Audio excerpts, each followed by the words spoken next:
Às vezes a gente se pergunta, será que existe algum filme que realmente me assustou? Eu garanto a vocês que no meu caso tiveram vários, mas eu não tô aqui falando daquele assustar que todo mundo conhece, do tipo, ai que medo, ai que filme bizarro, aquele monstro não me deixou dormir. Não, não, não.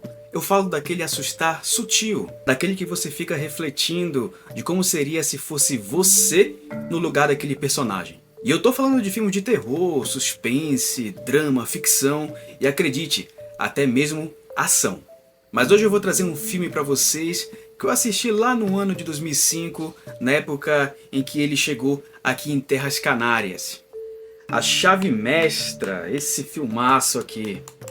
Esse filme é uma mistura de suspense, drama, investigação e é estrelado pela Kate Hudson. Eu acho que foi o único filme nesse gênero que ela participou. E junto dela temos Gena Rowlands, que você deve conhecer por esse filminho que eu vou colocar na tela aqui. Também temos John Hurt e Peter Sarsgaard completando o elenco.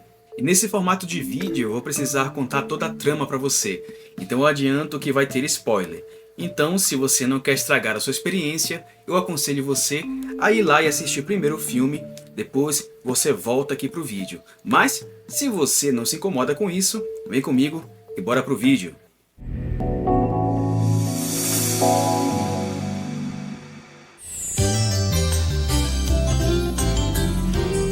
Ajuste agora as cores e o som do seu equipamento.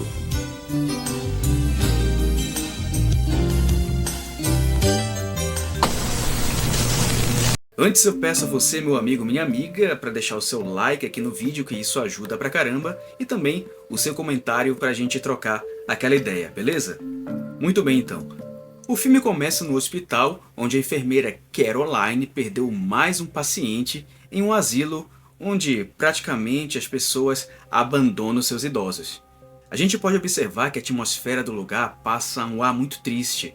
Desgostosa com a situação e decidida que não quer perder mais ninguém, ela pede demissão e é chamada para cuidar de um idoso numa região de pântano, ali no interior da Louisiana. Esse idoso é Ben Devereaux, um homem que sofreu um derrame e ficou paralisado por conta disso. O lugar é rústico, antigo, e a Caroline percebe que a Violet, a esposa do Ben, é uma mulher que tem algumas crenças incomuns e possui temperamento hostil.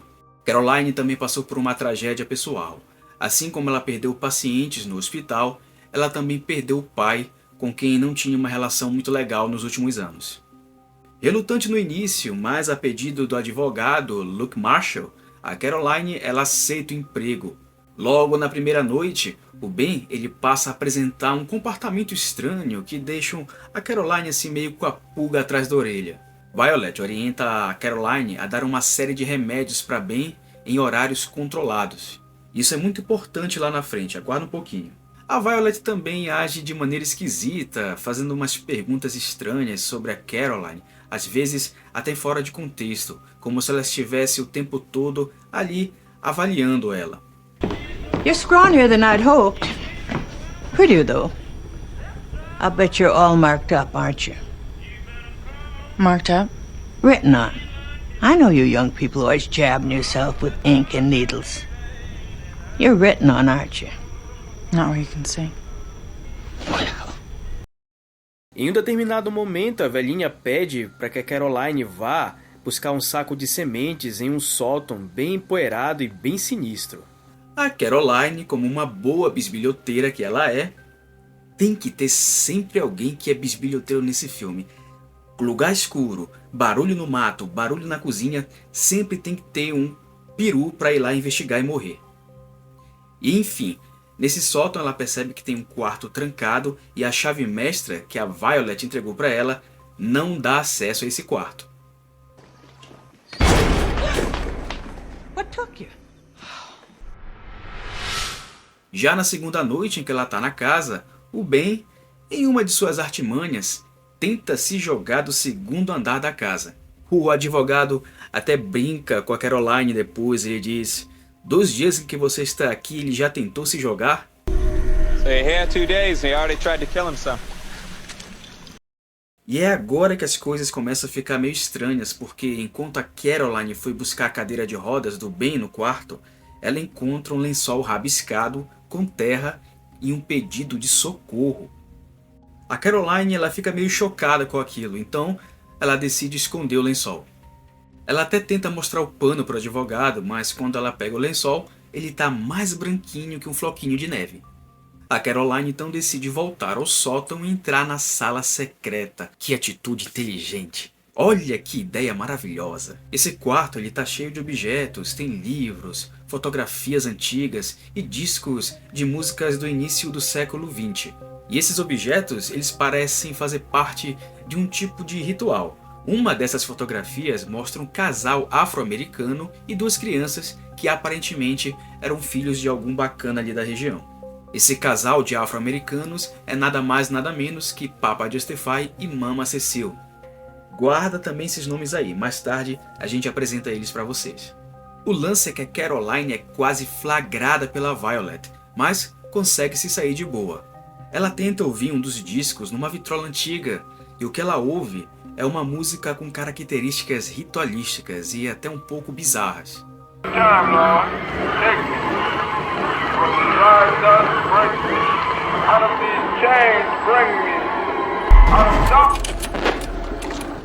Hey, it's just a local band. Caracas. A jovem então troca uma ideia com uma amiga dela que nasceu ali na região de Nova Orleans, a Jill, que explica para Caroline que o que ela ouviu faz parte da cultura Hoodoo. A Jill explica que Hoodoo é um tipo de magia que nasceu na Europa e na África e foi trazida aos Estados Unidos por antigos escravos. E é um lance assim meio que inofensivo, desde que você não acredite. E a Caroline começa a ficar cabreira aqui. Pudera, né? Quem não ficaria? No outro dia, a Violet ela fica furiosa porque a Caroline colocou um espelho no quarto. Ah, eu esqueci de falar para vocês, né? A casa ela não possui nenhum espelho. A Violet proibiu a Caroline de pendurar qualquer tipo de espelho. Ela só tem um pequeno para o uso pessoal. Então a Caroline ela enfrenta a Violet e faz perguntas sobre o quarto secreto. A Violet então ela explica que a casa ela foi construída por Robertson Thorpe, um banqueiro que ficou rico enganando pessoas pobres. Robertson morava com a mulher e os dois filhos e tinha como empregados Papa Justify e Mama Cecile, e quem sofria muito com as constantes humilhações e abusos cometidos por Thorpe. Certa noite, Thorpe fez uma festa e quando todos foram se despedir dos filhos de Thorpe, o casal de crianças da fotografia, ninguém as encontrou. Violet explica que Justify e Cecile eram praticantes do Hoodoo e estavam tentando ensinar as crianças como conjurar alguns rituais. Quando os convidados os encontraram, eles ficaram tão abismados com o que viram que, liderados por Thorpe, lincharam Justify e Cecile e os enforcaram em uma árvore em frente à casa. Bem, depois disso, a Violet revela que o Ben comprou a casa dos filhos do Thorpe no ano de 1962 e eles entregaram a casa sem espelhos e com pó de tijolo em volta. A Violet revela que as lendas sustentam que Justify e Cecile podem ser vistos através dos espelhos e acredita que, por descuido, foram eles que causaram o derrame em Ben. O pó de tijolo é para proteção pessoal. The ghosts are here now. But whatever they did to him, I'm not gonna let them do it to me. Disposta a descobrir o que houve com o nosso velhinho, a Caroline até tenta fazer um ritual Hoodoo para que ele possa voltar a falar. E de fato, dá certo, ele consegue proferir algumas palavras. Talk to me. Keep talking. Help you. Help you how, Ben? O que eu fiquei pasmo aqui é que ficou claro que o Ben acreditava realmente naquilo e que a própria Caroline estava começando a acreditar. Ben quase consegue revelar alguma coisa para ela, mas no final das contas a Violet chega ao quarto e tudo vai por água abaixo. Oh, desgraçada! A Violet fica desconfiada da situação e a atitude estranha da anfitriã deixa a Caroline um pouco, digamos assim, também desconfiada. Como se a senhora Devereux não quisesse que o Ben falasse alguma coisa para Caroline.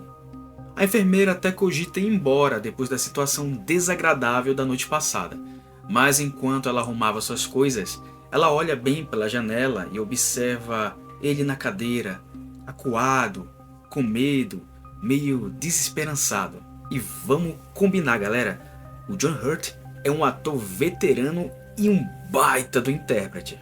Ele tem no máximo 10 falas aqui nesse filme, sei lá, acho que não chega nem a 5. Mas é incrível como esse homem passa a credibilidade pra gente só com o poder da expressão, com aquele poder ali daquela presença dele. Então a Caroline decide ficar e ajudar. Ela vai ao encontro de uma enfermeira que trabalhou para os Devereux antes dela, e a mulher confessa que de fato tem alguma coisa estranha na casa e a Violet parece saber muito mais do que parece. Então ela vai até um local onde os moradores acreditam no voodoo e fala sobre o disco de Papa Justify.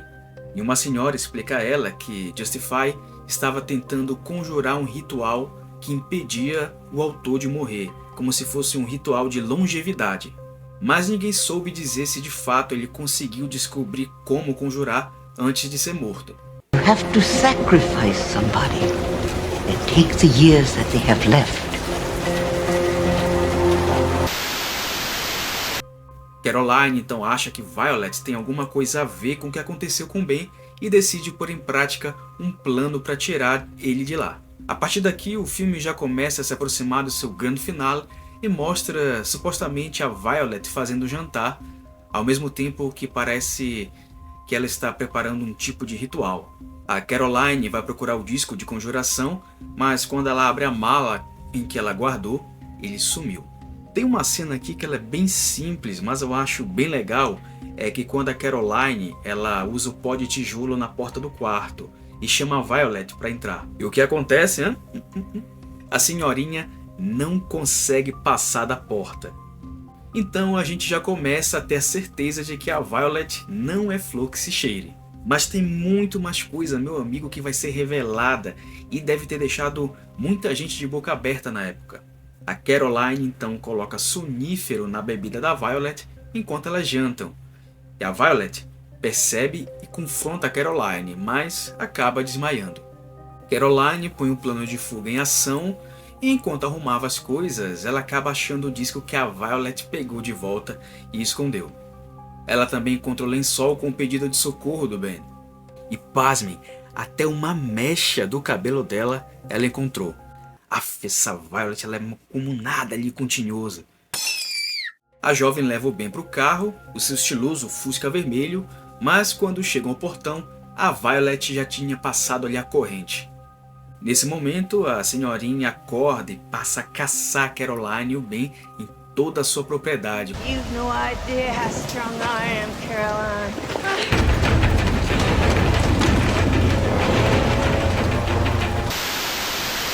Sem possibilidade de fuga por terra, a Caroline decide esconder o Ben numa pequena cabana de ferramentas ali, eu acho que é de ferramentas de jardinagem, e empreende fuga para a cidade pelo rio. Ela vai até o Luke, o advogado, e explica que a Violet tentou matar ela e o Ben. E agora, meus amigos, vem um dos plot twists mais loucos desse filme. Enquanto ela aguarda o Luke, ela encontra na casa do advogado, mais precisamente ali no móvel da sala, vários livros de direito para iniciantes, além de fotos suas, e um anel bem parecido com um que ela viu no sótão da casa dos Devereux. Sim, Luke é aliado de Violet. Ele nocauteia a Caroline e leva ela de volta à mansão dos Devereux. E essa cena, gente, é bem legal porque enquanto o Luke conversa com a Caroline no carro, está tocando Blind Willie Johnson. E nesse filme, gente, toca muito blues. Ele tem uma das melhores trilhas musicais assim do campo do terror, ao meu ver. E como eu falei, toca bastante blues. A gente sabe que o blues deu seus primeiros passos ali no sul dos Estados Unidos, no final do século XIX e início do século XX. E justamente a chave mestra se passa ali no sul dos Estados Unidos, na Louisiana. Bem, por fim, vamos continuar a nossa história. Luke leva a moça de volta à casa dos Devereux, onde a Violet força a Caroline a dizer onde ela escondeu o Ben. A senhora Devereux acaba encontrando o marido, ele até luta para não ser levado, mas como ele está debilitado, ele acaba sucumbindo. Caroline então deduz que Violet está ensinando Luke o ritual de Papa Justify. Ela consegue escapar do advogado e, de maneira inteligente, usa o pó de tijolo contra ele e Violet. Enquanto espalhava o pó no andar de cima da casa, ela dá de cara com a Violet. As duas evoluem ali para o confronto físico, sendo que, dessa vez, a Violet levou a pior. Assustada, Caroline procura um lugar para se esconder e tenta ligar para sua amiga, a Jill. Vocês lembram da Jill? Mas de repente, a ligação é interrompida. É a Violet no elevador, chegando com as pernas quebradas. Ah, velhinha, ela é enviada do Tinhoso. Ela não morreu, ela não morre, ela é quase imortal, ela é sensacional. Can't get away, Caroline! A Caroline então ela é encurralada no sótão, onde se depara com um cenário bizarro do ritual preparado para o seu sacrifício. Ela até tenta fazer um círculo de proteção em volta de si para evitar que a Violet a machuque. Esse ritual ela encontrou em um dos livros da Violet. E galera, esse foi o grande erro da Caroline. Violet ela invade a sala e finalmente explica para a moça o que está acontecendo. A real é que a Violet sempre soube como conjurar o ritual de longevidade do Papa Justify, transferindo, ou se você preferir, trocando a alma de um corpo para outro, tomando assim os anos de vida que lhes resta. Violet quer o corpo da Caroline, e no sentido mais assustador da palavra. Em um momento de histeria, loucura e tensão, a senhorinha consegue realizar o ritual. Caroline foi o sacrifício perfeito. Ela se dedicou à casa, ela entrou de cabeça na crença Hoodoo, que lembram que para funcionar você tem que acreditar, e acabou se colocando ali na armadilha feita pela Violet. No fim das contas, a jovem enfermeira teve o destino de tantas outras pessoas do passado. No fim do ritual, após um breve momento desacordada, Caroline se levanta e pega um isqueiro. Ela também pega um cigarrinho. Lembram que a Violet fumava? E ela disse: Thank you, child. Violet conseguiu trocar de corpo com a Caroline, que agora se tornou Violet. Luke chega e Violet, agora no corpo da Caroline, o chama de Justify. Aí você chega à conclusão de que Justify e Cecil vem fazendo isso há muitos anos e que na noite em que foram supostamente mortos, haviam trocado de corpo com os filhos do banqueiro Thorpe, ou seja, quem foram mortos enforcados no corpo de Justify e Cecil foram as crianças, e que Luke é na verdade Ben, e que Ben é na verdade Luke. Que coisa macabra assim, de se pensar. Ben era Luke o tempo todo tentando pedir ajuda para Caroline. Lembram daquele remedinho que a Violet dava para o Ben? Na verdade era um chá feito para que ele tenha os movimentos e a fala paralisados.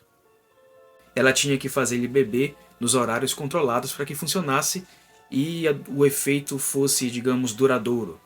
Meu cérebro lhe deu tela azul nessa hora na primeira vez que eu assisti. No fim das contas, a polícia, os paramédicos e assim como a Jill chegam na casa. Caroline e Luke nos corpos dos idosos Violet e Ben, enquanto Violet no corpo da Caroline e o Ben no corpo do Luke. Luke então joga para Jill uma conversa, uma historinha furada que os idosos gostavam da Caroline como se ela fosse uma filha e por isso deixaram no testamento que eles pediram para ele redigir a casa para Caroline. A cena final na ambulância, com a Caroline no corpo da Violet e o Luke no corpo do Ben, se encarando, incrédulos e lamentosos, sabendo que suas vidas foram roubadas e que em breve eles vão morrer, faz com que eu considere A Chave Mestra um filme extremamente assustador quando você para refletir. No final das contas, a atitude nobre da Caroline para se redimir pela angústia de ter presenciado tantas pessoas boas morrerem e ironicamente não ter estado perto do pai no seu leito de morte, acabou custando sua vida num desfecho, para mim, assombroso. E assim a Chave Mestra se encerra em seus 104 minutos de projeção. Esse filme ele não foi um grande sucesso de bilheteria na época, mas criou uma base fiel de fãs através das locações de vídeo. A direção ficou a cargo de Ian Softly, que já tinha dirigido filmes como Os Cinco Rapazes de Liverpool e Capax, O Caminho da Luz. O roteiro foi escrito por Erin Kruger, que escreveu vários sucessos do cinema, como O Suspeito da Rua Arlington, Pânico 3, O Chamado, O Grito e alguns filmes da franquia Transformers. E recentemente, Top Gun Maverick, onde recebeu indicação ao Oscar de melhor roteiro, e também Fórmula 1, o filme. O currículo desse roteirista não é fraco mesmo. Eu sempre achei a Chave Mestra fantástico porque eu me surpreendo toda vez que eu assisto. É como se fosse sempre a primeira vez. Tem aqueles filmes que você assiste tanto que acaba se cansando, não é? Pra mim, não é o caso desse aqui. Então, galerinha, vocês já conheciam a Chave Mestra? Conta pra mim aqui nos comentários e eu lembro você de novo de deixar aquele like bacana porque me ajuda muito, beleza? Eu prometo que eu vou tentar movimentar mais o canal pra gente sempre trocar uma ideia legal, tá? Grande abraço e até o próximo vídeo.